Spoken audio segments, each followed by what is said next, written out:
ತರುವಿನ ನೆರಳು ಕೊಡುವಂತ ಸುಖವು ಕೊಡುವನು ಕೃಪೆಯ ದಿನವು. ಸ್ಥಿರ ಇರುವ ಮನ ಎನಗಿರಲಿ, ಶರಣಾಗತಿ ಎಂದು ಬರಲಿ.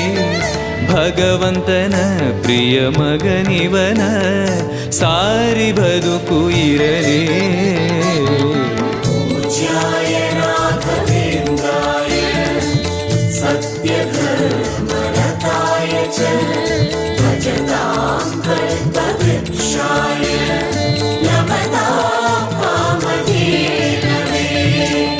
ಆಲಯವೆಂದರೆ ಮಂತ್ರಾಲಯವೇ, ಬೇರೆ ನಾ ಅರಿಯಲಾರೆ. ರಾಜನು ಎಂದರೆ ಶ್ರೀ ಗುರುರಾಜನೇ ಮತ್ತು ನಾ ತಿಳಿಯಲಾರೆ.